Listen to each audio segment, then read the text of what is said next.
Good morning dear student, Shivam Sankalp की इस online classes में आप सभी का स्वागत है।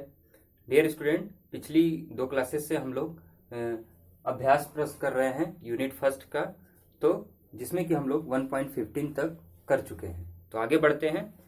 तो सबसे पहले आज जो है 1.16, इसमें क्या है कि 1.16 जो हम लोग 1.15 किए थे उसी के बेस्ड पे है और उसी के ऊपर है, जिसमें कि इसमें ये कह रहे हैं कि कोई एक समान वैद्युत क्षेत्र है, उसका कुल यानी नेट फ्लक्स कितना होगा। और उन्होंने कंडीशन ये दिया हुआ है कि कोई घन है और वो घन, उसके जो फलक हैं घन के, वो तल के क्या है, तल के समांतर हैं। तो बताइए कि उसमें कुल यानी नेट फ्लक्स कितना होगा, ऐसा 1.6 में कहा गया है। तो 1.16 का जो क्वेश्चन है, इसको ज्यादा सॉल्व करने की जरूरत नहीं है। 1.16 में हमें नेट फ्लक्स पूछा है, और नेट फ्लक्स किसके लिए पूछा है, कोई एक समान वैद्युत क्षेत्र है और वो घन एक पृष्ठ है जो कि समांतर है। तो इसका जो आंसर हो जाएगा यानी फाई ई हो जाएगा इसका 0।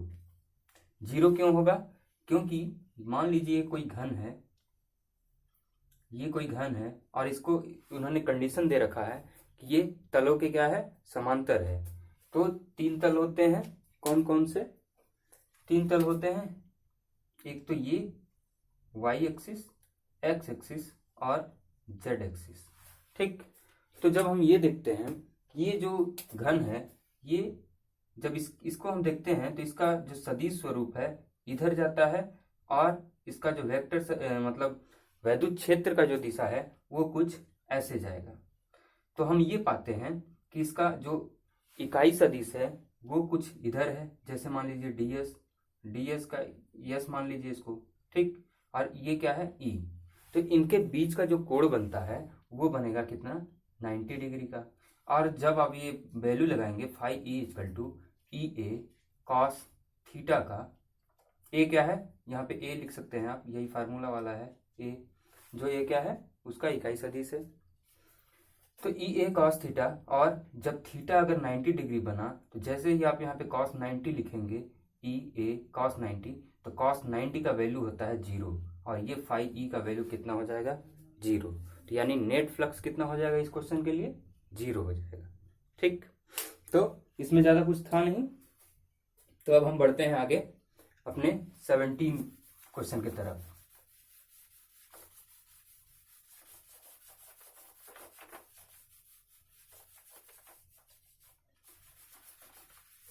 चलिए आगे बढ़ा जाए, 17 क्वेश्चन देखा जाए क्या है इसमें।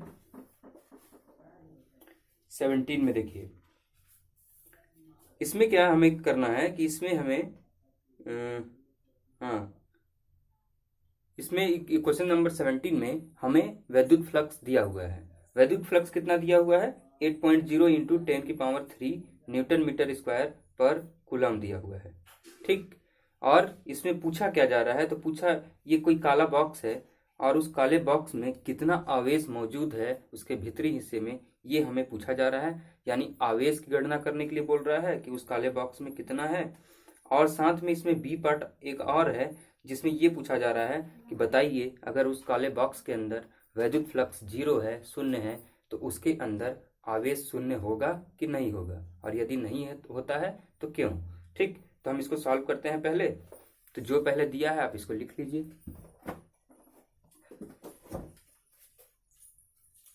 वन पॉइंट 17 कर रहा है, इसमें हमें क्या दिया हुआ है, फाई ई दिया हुआ है, कितना दिया हुआ है, 8.0 इंटू 10⁻³ न्यूटन मीटर स्क्वायर पर कूलम। ठीक, और इतनी ही चीजें दी हुई है। और पहले पार्ट में हमसे पूछा है कुल आवेश, ये चीज हमसे पूछा है पहले पार्ट में। तो जब ये कुल आवेश पूछा है तो हमें क्या करना पड़ेगा, हमें यहाँ पे लगाना पड़ेगा गॉस का नियम लगाना पड़ेगा, जिसकी मदद से हम Q ले आएंगे। और गॉस के नियम में क्या होता है कि फाई ई बराबर होता है किसके, Q/ε0 के। फाई ई हमारे पास है, ε0 का वैल्यू हमें ज्ञात है कितना होता है, और हमें क्या चाहिए, Q चाहिए। तो Q बराबर कितना हो जाएगा, फाई ई इंटू ε नॉट। अब वैल्यू पुट कर दीजिए, 8 इंटू 10⁻³ फाई का वैल्यू, और इप्सिलॉन नॉट का वैल्यू कितना होता है, इप्सिलॉन नॉट का वैल्यू होता है 8.85 इंटू 10⁻12। ये आपको वैल्यू याद होना चाहिए, ठीक।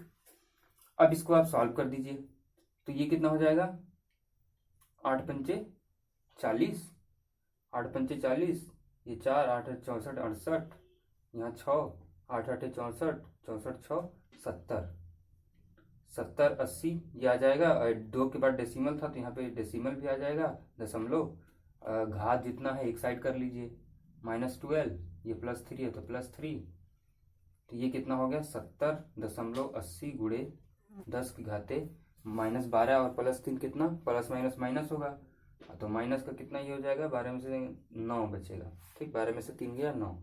अब एक दशमलव का आप इधर शिफ्ट कर दीजिए, हमें इसे 7.08 बनाना है, तो जैसे ही आप 7.08 बनाएंगे इसे, तो ये कितना हो जाएगा, तो इसमें एक यहाँ पे पावर और क्या करना पड़ेगा आपको, एक पावर यहाँ पे आपको प्लस करना पड़ेगा, क्योंकि आपने इसको दशमलव के इधर शिफ्ट किए हैं। अगर इधर शिफ्ट किए हैं इसका मतलब 10 से गुणा किए होंगे, तो जैसे ही आप इस पावर को शिफ्ट करेंगे इधर, तो 9 + 1 हो जाएगा, तब ये जाके आपका करेक्ट आंसर कितना हो जाएगा, 7.08 इंटू 10⁻⁻9 में से गया तो 8, और ये आवेश है तो इसका SI मात्रक कूलम।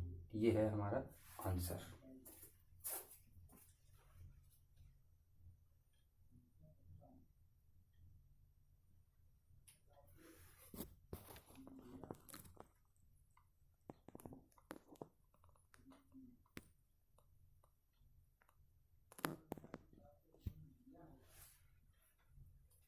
ठीक, तो हमारा आंसर कितना आ जाएगा, 7.08 इंटू 10⁻⁻8 कूलम।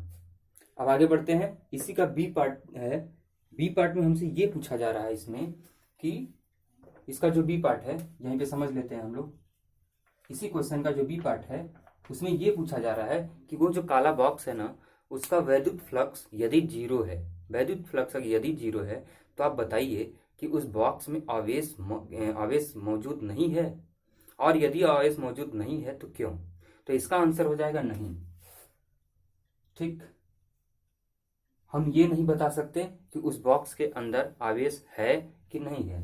इस कंडीशन में क्या बोला जा रहा है कि φE बराबर Q/ε0 है, और ये φE को बोला जा रहा है कि ये उस बॉक्स के अंदर कितना है, 0 है।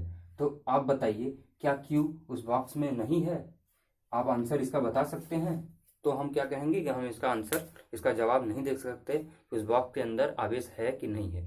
क्यों नहीं दे सकते, क्योंकि यदि किसी भी पृष्ठ का वैद्युत फ्लक्स 0 है तो इसका मतलब या तो उसके अंदर आवेश मौजूद ही नहीं है, और एक कंडीशन और बन सकती है कि या तो फिर उसके अंदर जितना धन आवेश है उतना ही मात्रा में ऋण आवेश मौजूद है, ठीक।